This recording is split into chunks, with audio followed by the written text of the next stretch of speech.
Pak Jokowi sebelum dia jadi juga, dia bilang bahwa dia berpihak pada orang kecil.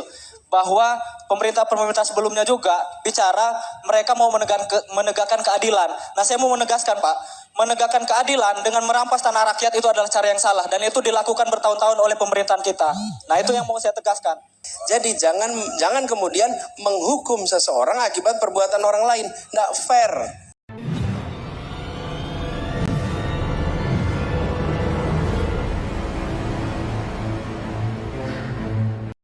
Saya mulai pertanyaannya. Perkenalkan, Mas, saya Rio dari Dewan Rakyat Lampung. Dewan Rakyat Lampung itu adalah organisasi rakyat independen yang tidak berafiliasi pada partai apapun, tidak menjadi underbow partai politik manapun. Nah, hari ini sebelum saya bertanya, saya sampaikan dulu pada tahun 1998 Dewan Rakyat Lampung merebut lahan yang dimiliki perusahaan selebar 43.000 hektar dan dibagikan kepada masyarakat Lampung sebanyak 2 hektar per 1 kakak. Dan hal itu yang merupakan mestinya menjadi tanggung jawab negara yang diatur dalam Undang-Undang Pokok Agraria. Kalau Bapak tahu, di Undang-Undang Pokok Agraria itu diatur bahwa negara punya kewajiban memberikan tanah kepada orang miskin yang tidak memiliki tanah seluas 2 hektar. Nah, tapi satu-satunya undang-undang yang berpihak pada rakyat kecil, berpihak pada masyarakat miskin itu tidak pernah direalisasikan secara maksimal oleh pemerintah. Kenapa kemudian masyarakat Lampung di Dewan Rakyat Lampung memilih untuk merebut? Karena apa? Karena pemerintah gagal dan tidak pernah menjalankan tanggung jawabnya, yaitu melakukan ataupun merealisasikan Undang-Undang Pokok Agraria. Dan pertanyaannya simpel. Apakah Pak Anies berani melaksanakan dan merealisasikan Undang-Undang Pokok Agraria? Itu pertama. Dan kalaupun berani, apakah strategi ataupun mekanisme yang Bapak lakukan untuk menerapkan ataupun merealisasikan mekanisme untuk menerapkan Undang-Undang Pokok Agraria? Nah, mungkin itu terakhir. Terakhir sebelum Bapak menjawab, saya minta tolong, walaupun ini forum politis, saya minta tolong jawaban yang diberikan, karena saya mewakili 40.000 anggota kami yang tersebar dari 6 kabupaten besar di Lampung. Artinya jawaban Bapak itu ditunggu oleh 40.000 lebih masyarakat yang ada di Dewan Rakyat Lampung. Jadi saya minta, saya tidak butuh jawaban yang politis, saya tidak butuh jawaban yang normatif. Jawaban Bapak akan kami catat dan kami tuntut. Saya minta pertanggungjawabannya ketika Bapak jadi. Terima kasih. Hidup rakyat! Hidup rakyat! Hidup rakyat! Rakyat bersatu! Terima kasih. Sebentar. Duduk dulu, Mas. Duduk dulu. Semangat, ya. Semangat. Kita ngobrol sebentar, yang relax ya. Saya mau tanya nih. Soalnya diburu-buru terus sama MC-nya. Enggak, saya malah kalau boleh nih ya, Mbak Moderator tanya saya. Apa yang menyebabkan itu tidak terlaksana ya? Apa? Oke. Mungkin itu sebagai informasi buat saya. Ini bukan testing, bukan. Saya pengen tahu sehingga kami mengetahui yang persoalan di perkotaan. Karena itu yang kita kerjakan di Jakarta. Tapi yang di sini saya pengen dengar. Iya ya. Oke, makanya kenapa pertanyaannya tadi soal berani atau tidak berani, Pak? Karena problem agraria, kenapa itu tidak pernah terrealisasikan? Yang menjadi lawan dari rakyat itu bukan orang lain, tapi justru pemerintah itu sendiri, kekuasaan itu sendiri, yang disebut atau yang kita kenal dengan mafia tanah. Itu lawan sesungguhnya. Kenapa Undang-Undang Pokok Agraria itu tidak pernah terrealisasikan? Karena politik ataupun pemerintahan itu sudah dikuasai oleh mafia tanah, oleh oligarki. Nah, pertanyaannya, hari ini kita semua tahu bahwa di republik kita bukan rahasia umum lagi, sudah menjadi rahasia umum bahwa pemerintah kita itu lebih tunduk pada orang yang punya uang, lebih tunduk pada orang-orang yang memiliki modal. Nah, ini yang menjadi lawan berat. Artinya, kalau Bapak berani menerapkan Undang-Undang Pokok Agraria, Bapak bertentangan dengan pengusaha-pengusaha seperti Tommy Winata dan kawan-kawan. Nah, pertanyaan lanjutannya, saya kasih contoh langsungnya, Pak. Walaupun di Lampung walaupun ada di Lampung, tapi datanya nanti kita kasih. Misal di Rempang kemarin, di mana posisi pemerintah saat 7.000 lebih masyarakat itu harus digusur dari tanah yang tempat dia lahir, tempat dia hidup, tempat dia menggantungkan hidup. Pemerintah tidak ada, pemerintah justru berpihak pada Tommy Winata dan perusahaannya. Di Lampung, di tanah register 40. Iya. Nggak usah Penyebabnya orasi itu. di sini. Nggak usah orasi. Enggak, Cukup. ini harus detail, Pak. Kenapa? Karena kalau dia tidak detail, nanti jawabannya jadi politis lagi. Anda sedang berpolitik juga sekarang. Cuma Oke. tidak pakai partai. Bukan.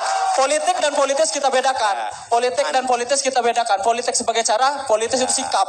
Nah, ini kita bedakan Anda dulu. bukan politisi, tapi Anda sedang berpolitik. Iya, saya tidak menyangkal bahwa saya sedang berpolitik, tapi saya tidak politis itu dulu. Ya, Anda kita lagi pisahin. politis banget, berjuang untuk rakyat tuh nggak politis. Iya. Gimana?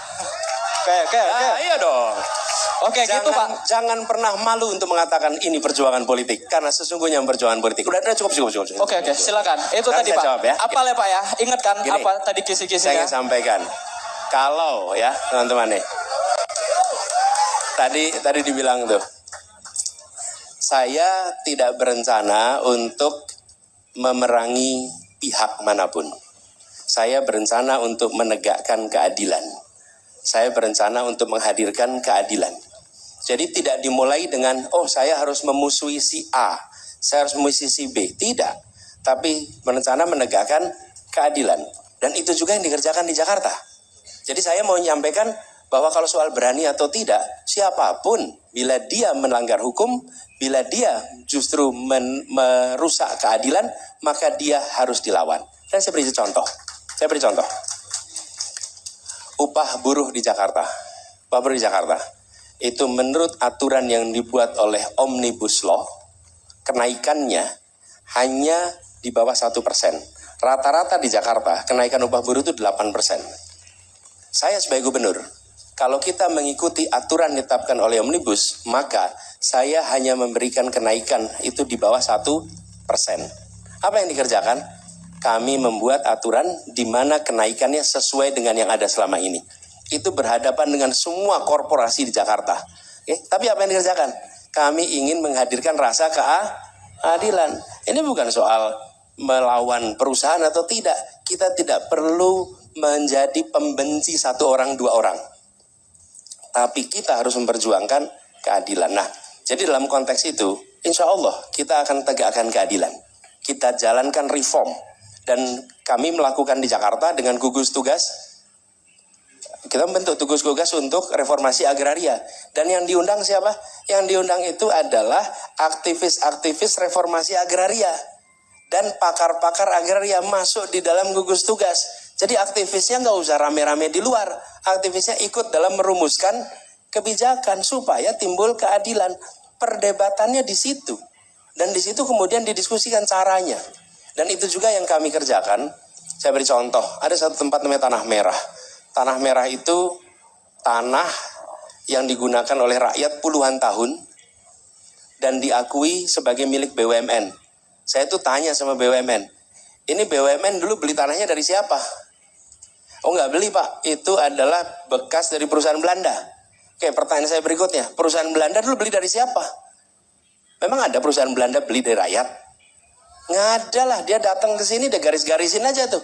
Pertanyaannya, untuk apa merdeka kalau rakyat itu tidak bisa dikembalikan kepada rakyat tanahnya? Betul tidak? Jadi, Bung Rio, filosofi kami itu keadilan dan tidak diungkapkan dalam kemarahan, tidak diungkapkan dengan kebencian, sehingga kita berbicara dengan siapapun itu tenang, termasuk dengan pengusaha. Ketika pengusaha itu rame ketika kenaikan UMP, maka apa yang terjadi? Ya disampaikan, ini argumennya, ini mereka akhirnya apa? Ya bisa terima juga, kira-kira gitu. Ya. Nanggepin terakhir aja. Saya sepakat bahwa tidak ada yang perlu dimusuhi, tapi ini saya cuma menekankan soal keberpihakan.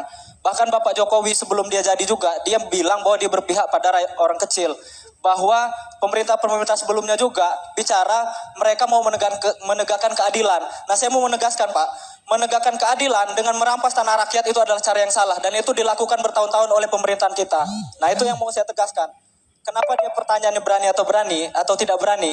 Bapak, makanya saya tuntut dengan tegas, Bapak berani atau tidak? Lawan lain sudah saya kasih tahu.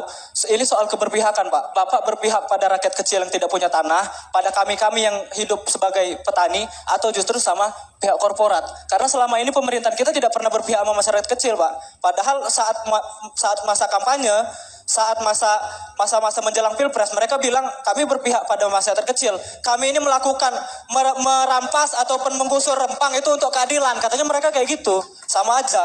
Ya. Oke, sekarang saya jawab ya. Mic-nya dikembaliin nggak apa-apa. Gini, saya jawab. Ketika saya berjanji kepada warga, waktu itu saya menandatangani kontrak dengan warga. Kontrak itu saya tuntaskan. Bahkan warganya itu bilang, Pak Anies, dulu ada calon gubernur ke sini, tanda tangan kontrak, tapi belum selesai kontraknya, sudah tidak lagi jadi gubernur. Oke, jadi saya katakan ini kontrak saya tanda tangani dan saya berkomitmen 5 tahun di Jakarta. Lalu komitmen itu saya jalani.